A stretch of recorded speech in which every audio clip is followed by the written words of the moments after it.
അപ്പോൾ നമ്മൾ ഇന്ന് നോക്കാൻ പോകുന്നത് ഒരു 20,000 അഥവാ 20Kയുടെ അടിയിലുള്ളൊരു പി സി ബിൽഡാണ്. ഇതിനകത്ത് ഞാൻ പറയേണ്ടത് എന്താണെന്ന് വെച്ചാൽ ഇതിനകത്ത് നമ്മൾ സെക്കൻഡ് ഹാൻഡ് പാർട്സ് ഒന്നും ഉപയോഗിക്കുന്നില്ല, എല്ലാം പുതിയത് തന്നെയാണ്. അപ്പോൾ പി സി മാത്രമാണ് കിട്ടുള്ളൂ, മറ്റേ മോണിറ്ററും കാര്യങ്ങളെല്ലാം കിട്ടുന്നൊരു വീഡിയോ വരുന്നതായിരിക്കും ചാനലിൽ തന്നെ. അപ്പം നമുക്ക് നേരെ വീഡിയോയിലേക്ക് കടക്കാം. ഫസ്റ്റത്തെ കോമ്പണൻ്റായ സി പി യു ഞാൻ എടുത്തേക്കുന്നത് ഒരു സി പി യു അല്ല, എ പി യു ആണ്. കാരണം 20,000 റുപ്പീസിന് ജി പി യു എന്ന് പറഞ്ഞാൽ അത് നിങ്ങൾക്ക് ചിന്തിക്കാൻ പോലും കഴിയില്ല. ഞാൻ ഈ ചാനലിൽ തന്നെ 40,000 റുപ്പീസിൻ്റെ ഒരു പി സി ബിൽഡിന് വേണ്ടി തന്നെ ഒരു എടുത്തേക്കണതിൽ പോലും ഇതില്ല, ജി പി യു ഞാൻ എടുത്തിട്ടില്ല. അതുകൊണ്ട് തന്നെ നിങ്ങൾക്ക് അതിനകത്ത് ആഡ് ചെയ്യാവുന്നതാണ്. അപ്പോൾ നമുക്ക് ഇന്നത്തെ വീഡിയോയുടെ കാര്യം ഞാൻ പറയാം. അപ്പോൾ നമ്മൾ ഇന്ന് പ്രൊസസ്സറായിട്ട് എടുത്തേക്കുന്ന AMDയുടെ അത്തലോൺ 200GE എന്ന് പറഞ്ഞാണ് അതിൻ്റെ പേര്, മോഡലിൻ്റെ പേര്. വേഗ 3 ഗ്രാഫിക്സോട് കൂടിയാണ് വന്നത്. അപ്പോൾ ഒരു നല്ല പെർഫോമൻസ് തന്നെ കിട്ടും നിങ്ങൾക്ക്. ഒരു 3.2 GHz ക്ലോക്ക് സ്പീഡ്, അതിന് ബൂസ്റ്റ് ചെയ്ത 3.6 GHz അടുത്ത് കിട്ടും നിങ്ങൾക്ക്. AM4 സോക്കറ്റോടുകൂടിയാണ് വന്നത്. 2 കോർസാണ് ഇതിനുള്ളത്. അല്ല നിങ്ങൾക്ക് ഇത് വേണ്ട, ഇച്ചിരി കൂടി പൈസ ഇറക്കാൻ പറ്റുമെന്നുണ്ടെങ്കിൽ മാത്രം AMDയുടെ അത്തലോൺ 3000G എടുക്കാവുന്നതാണ്. അതും അത്യാവശ്യം നല്ലൊരു ഇതാണ്, പക്ഷേ ഇച്ചിരിയും കൂടി നിങ്ങൾക്ക് പെർഫോമൻസ് കൂടുതലുണ്ടാകും. നമുക്ക് അടുത്ത കോമ്പൗണ്ടിലേക്കാണ് മദർ ബോർഡ് എന്ന് പറഞ്ഞാൽ ഞാനത് ചൂസ് ചെയ്തേക്കുന്നത് MSIയുടെ A320M Pro VDS എന്ന് പറഞ്ഞൊരു മോഡലാണ്. അപ്പോൾ ഞാൻ ആമസോണിൽ സെർച്ച് ചെയ്തപ്പോൾ MSI H310 B40M എല്ലാം വന്നെ.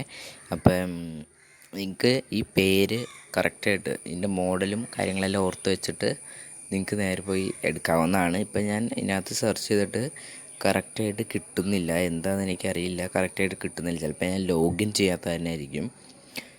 അപ്പം ഏതാന്ന് കറക്റ്റായിട്ട് ഇതിനകത്ത് കാണിച്ചു തരാൻ പറ്റുന്നില്ല, കാരണം അത് കിട്ടിയിട്ടില്ല. അപ്പം ഞാൻ ആ മദർ ബോർഡ് സെർച്ച് ചെയ്തിട്ട് കാണിച്ചു തരാം. നേരെ വേറെ MSIയുടെ സൈറ്റിൽ കയറി കാണിച്ചു തരാം നിങ്ങൾക്ക് കറക്റ്റായിട്ട്. ഇതാണ് അപ്പോൾ അതിൻ്റെ ഒരു പിക്ചറ്. ഇതൊരു ബേസിക്കായിട്ടുള്ള ഇതാണ്. Raisan first and second generation CPUs fix ആവും. AM4 സോക്കറ്റ് ഉണ്ട്. DDR4ൻ്റെ 3200 MHz വരെയുള്ള റാമിനകത്ത് ഫിറ്റാവും. DDR4ൻ്റെ ബൂസ്റ്റും കാര്യങ്ങളെല്ലാം ഉണ്ട്. VR റെഡി അങ്ങനത്തെ കുറേ ഇതെല്ലാം ഉണ്ട്. അപ്പോൾ ഇതിൻ്റെ പിക്ചർ കാണിച്ചു തരാൻ വേണ്ടിയാണ് ഞാനിപ്പോൾ ഇതെടുത്തത്. നോക്കുക, അടുത്ത കോമ്പോണൻ്റായ റാമെന്ന് ഇതിനകത്ത് ചൂസ് ചെയ്യുന്നുണ്ട്. നിങ്ങൾക്കും ചൂസ് ചെയ്യാം. ഞാൻ എൻ്റെ ഒരു ഇതിൽ എനിക്ക് ഇഷ്ടം കോർസെയറിന് ADATA അതുപോലത്തെ ഇതാണ്. പിന്നെ HyperX Furyയുടെ നിങ്ങൾ എടുക്കുകയാണെങ്കിൽ അതിനിച്ചിരി വില കൂടുതലാണ്. അതുകൊണ്ട് തന്നെ നിങ്ങൾക്ക് XPGയുടെ ADATA, ഞാൻ എല്ലാ വീഡിയോയിലും മിക്ക വീഡിയോയിലും ഇതും ADATAയുടെയും കോർസെയറിൻ്റെയാണ് കാണിക്കാറ്. ഇനി നിങ്ങൾക്കറിയാവുന്ന ഏതെങ്കിലുമൊക്കെ വില കുറഞ്ഞതുണ്ട്, അല്ലെങ്കിൽ നിങ്ങളുടെ തന്നെ ഉണ്ടെങ്കിൽ അതെടുക്കാവുന്നതാണ്. അപ്പോൾ നമുക്ക് ഇച്ചിരി കൂടി പൈസ ലാഭിക്കാം ഭാവിയിൽ. അഥവാ ബാക്കി പൈസ ഒരു മെച്ചം ഉണ്ടെങ്കിൽ സെക്കൻഡ് ഹാൻഡ് GPU ഒരെണ്ണം മേടിച്ച് വെക്കാവുന്നതാണ്. മാക്സിമം സെക്കൻഡ് ഹാൻഡ് മേടിച്ച് വെക്കാണ്ടിരിക്കുക. എൻ്റെ അനുഭവത്തിൽ പറയുന്നതാണ് ഞാൻ. Maximum second hand മേടിക്കാണ്ടിരിക്കുക.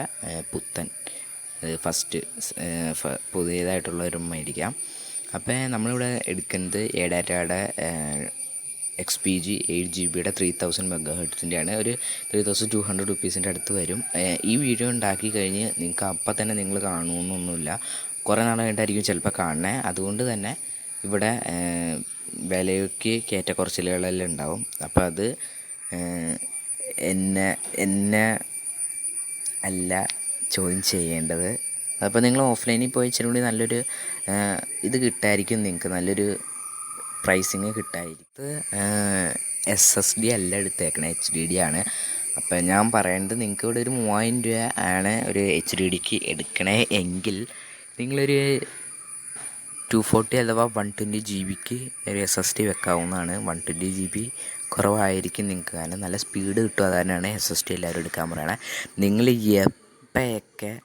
എപ്പോൾ ഏതെടുത്താലും, എപ്പോൾ ഹാർഡ് ഡിസ്ക് എടുത്താലും 7200 RPM ഉള്ളത് മാത്രം എടുക്കാം നിങ്ങൾ. അല്ലെങ്കിൽ നിങ്ങളുടെ ആ ഒരു സ്പീഡ് കുറയും. അല്ലെങ്കിൽ തന്നെ ഹാർഡ് ഡിസ്കിന് സ്ലോ സ്പീഡാണ് SSDനേക്കാളും. SSD ഇതും കമ്പയർ ചെയ്താൽ SSD ആണ് വില്ലൻ. നല്ലൊരു സ്പീഡ് അതിനാണ് കിട്ടുള്ളൂ. പിന്നെ ഇപ്പം ഞാനിവിടെ 1 TBയുടെ കാണിച്ചു. അതുപോലെ തന്നെ നമുക്കിവിടെ 500 GB ഒരു 1000 രൂപയ്ക്കെല്ലാം കിട്ടും. അപ്പോൾ നിങ്ങളുടെ കയ്യിൽ എത്ര പൈസ ഉണ്ടോ ആ ഒരു ഇതിന് വേണ്ടി മേടിക്കാം. അപ്പോൾ നല്ലത് നോക്കി മേടിക്കാം മാക്സിമം. പിന്നെ എൻ്റെ വീഡിയോ മാത്രം കാണാണ്ട് വേറെ ചാനൽസും ഉണ്ട്, ആ ചാനൽസിനെ പോയി കാണാം. എൻ്റെ അത്രയും നോളജല്ല അവർക്ക്, അവരുടെ അത്രയും നോളജല്ല എനിക്ക്. അപ്പോൾ രണ്ടുപേരുടെ നോളജിലും വ്യത്യാസം ഉണ്ടാവും. അപ്പോൾ നമുക്ക് അടുത്ത കോമ്പൗണ്ടിലേക്ക് പോകാം, ആദ്യം വലിച്ചു നീട്ടാണ്ട്. അടുത്ത കോമ്പൗണ്ടായ PSUവിലേക്കാണ് വന്നിരിക്കുന്നത്. ഇത് ഞാൻ ഒരു ബേസിക് ആയിട്ടുള്ള PSU ആണ് എടുത്തതാണ്. സർക്കിളിൻ്റെ 400 വാൾട്ടിൻ്റെ ആണ്. ഇത് നിങ്ങൾക്കൊരു 1200 രൂപയ്ക്കെല്ലാം കിട്ടും. നേരത്തെ കൊറോണയ്ക്ക് മുമ്പ് 700 റുപ്പീസിനെല്ലാം കിട്ടുമായിരുന്നു. പക്ഷേ നിങ്ങൾക്ക് ഇതിനേക്കാളും ബെറ്റർ വിലയ്ക്ക് വേണമെങ്കിൽ ഒന്നല്ലെങ്കിൽ നിങ്ങൾക്ക് കാർഡിങ് നെറ്റ് ബാങ്കിങ് സൗകര്യമുണ്ടെങ്കിൽ വേറെ സൈറ്റിൽ വിശ്വസ്തമായ സൈറ്റ്സ് കുറേ ഉണ്ട്, അതിനകത്ത് പോയി മേടിക്കാവുന്നതാണ്. ഇല്ലെങ്കിൽ നിങ്ങൾക്ക് ഇതിൽ നിന്ന് തന്നെ മേടിക്കാവുന്നതാണ്. ഇതിനകത്ത് ഇപ്പോൾ കറൻ്റ്ലി അവൈലബിൾ എന്നാണ് കാണിക്കുന്നത്. അപ്പം ഞാൻ ഇതിൻ്റെ ഏറ്റവും വീഡിയോയുടെ ലാസ്റ്റ് അല്ലെങ്കിൽ ഇത് കഴിഞ്ഞ് നേരെ ഫ്ലിപ്കാർട്ടിലേക്ക് നമുക്കൊന്ന് പോയി സെർച്ച് ചെയ്തു. ഇതിലേക്ക് വന്നപ്പോഴും അതേ ഒരു വില തന്നെയാണ് കിട്ടണത്. പക്ഷേ ഇതിനകത്ത് ക്യാഷ് ഓൺ ഡെലിവറിയുടെ ഓപ്ഷൻ ഉണ്ടെന്ന് തോന്നുന്നു. ഒരു 11 ദിവസം എടുക്കും. 11 ദിവസം എടുക്കും ഇത് എത്താൻ. അപ്പോൾ ഇതിനേക്കാളും കുറഞ്ഞതിൻ്റെ ഒരു 230 വാൾട്ടിൻ്റെ എല്ലാം 500 രൂപയ്ക്കെല്ലാം കിട്ടും. അപ്പോൾ നിങ്ങളൊരു ബെറ്റർ ഡീൽ നോക്കി മേടിച്ച് വെച്ചാൽ മതി. ചാടിക്കയറി മേടിക്കാൻ നിൽക്കരുത്. സെബ്രോണിക്സിൻ്റെ എല്ലാം 800 റുപ്പീസിനെല്ലാം കിട്ടും. അപ്പോൾ അതെല്ലാം നല്ല നോക്കി മേടിച്ച് വെച്ചാൽ മതി. മറ്റേതിനേക്കാളും ഒരു രൂപ കൂടുതലാണെന്നേ ഉള്ളൂ ഇതിനകത്ത്. എന്ന് വെച്ചാൽ മറ്റേതിൽ 1199 റുപ്പീസാണെങ്കിൽ ഇതിനകത്ത് 1200 റുപ്പീസാണ് കറക്റ്റ്. അപ്പോൾ ഇതിൻ്റെ ഡെലിവറി ചാർജും കൂടി കൂട്ടി 1260 റുപ്പീസ് കൊടുക്കേണ്ടി വരും. ഇതിനകത്ത് ക്യാഷ് ഓൺ ഡെലിവറി ഓപ്ഷൻ കിട്ടുമെന്ന് തോന്നുന്നു. ഞാനത് നോക്കിയിട്ട് ലാസ്റ്റ് പറയാം. കാട്ടിൽ നമുക്ക് ക്യാഷ് ഓൺ ഡെലിവറി കിട്ടുന്നതാണ്. ചില ഭാഗങ്ങളിൽ ചില സ്ഥലത്ത് മാത്രം കിട്ടൂല എന്നേ ഉള്ളൂ. അല്ലാണ്ട് എൻ്റെ ഈ ഭാഗത്തേക്ക് മിക്കവാറും നാളെ കഴിഞ്ഞ് കിട്ടാണ്ടാവും. കാരണം ഇവിടെ തന്നെ ഇപ്പം തന്നെ സോണാക്കും മിക്കവാറും. ഇവിടെ 2-4 ഞങ്ങളുടെ ഇവിടെ അല്ല, ഇച്ചിരി കൂടി മാറി കൊറോണക്കാർ എത്തിയിട്ടുണ്ട്.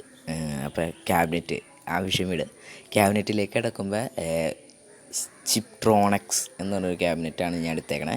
ചിപ്ട്രോണക്സിൻ്റെ H410B ആണ് ഞാൻ നോക്കിയത്. പക്ഷേ ഇതിനകത്ത് കിട്ടിയേക്കുന്നത് ചിപ്ട്രോണക്സിൻ്റെ MX1 RGBയുടെ ആണ്. അപ്പോൾ USB 3.0 കാര്യങ്ങളെല്ലാം ഉണ്ട്. പ്രീ ഇൻസ്റ്റാൾഡ് RGB ഫാൻസും കാര്യങ്ങളുള്ളത് തന്നെ നിങ്ങൾക്ക് എക്സ്റ്റേണലായിട്ടൊരു ഫാൻ മേടിക്കേണ്ട കാര്യമില്ല.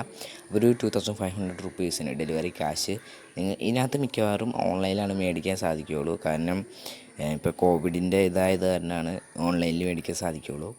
അപ്പോൾ മാക്സിമം നിങ്ങൾ ഓഫ്ലൈനിൽ നിങ്ങളവിടെ ലോക്കായിട്ടില്ല, അത്യാവശ്യം പുറത്തേക്ക് ഇറങ്ങാമെങ്കിൽ നിങ്ങൾ പുറത്തേക്ക് പോയി ഓഫ്ലൈനിൽ സാധനം മേടിക്കാൻ മാത്രമേ ഞാൻ പറയുള്ളൂ. പിന്നെ നിങ്ങൾ OLX നല്ല സാധനം മേടിക്കുകയാണെങ്കിൽ നമ്മുടെ ഇന്ത്യ അഥവാ കേരളത്തിൻ്റെ ഇത് കൊടുക്കുകയാണെങ്കിൽ നല്ല വിലയ്ക്കാണ് കിട്ടുള്ളൂ. യൂസ്ഡ് GPU കാര്യങ്ങളെല്ലാം 8000 റുപ്പീസിനെല്ലാം കിട്ടുള്ളൂ. അപ്പോൾ അതുപോലെ തന്നെ നിങ്ങളുടെ ലൊക്കേഷൻ GPS ഓൺ ആക്കാണ്ട് വേറെ സ്ഥലത്ത് ഒരു ബാംഗ്ലൂരെല്ലാം കൊടുക്കുകയാണെങ്കിൽ നിങ്ങൾക്ക് നല്ല ബെറ്റർ ഡീലെല്ലാം കിട്ടും. പക്ഷേ അവിടെ ഒന്നും കൊടുക്കണ്ട, കേരളം മാത്രം കൊടുത്തേച്ചാൽ മതി. നിങ്ങളുടെ പ്ലേസ് കൊടുക്കുക. അപ്പോൾ ഈ ഒരു ക്യാബിനറ്റ് മേടിക്കുക. ഇത് മാത്രം മേടിക്കണമെന്നൊന്നുമില്ല, നിങ്ങൾക്ക് ഇഷ്ടമുള്ളത് മേടിക്കുക. അപ്പോൾ നമുക്ക് ഇനി അടുത്ത വീഡിയോയിൽ കാണാം.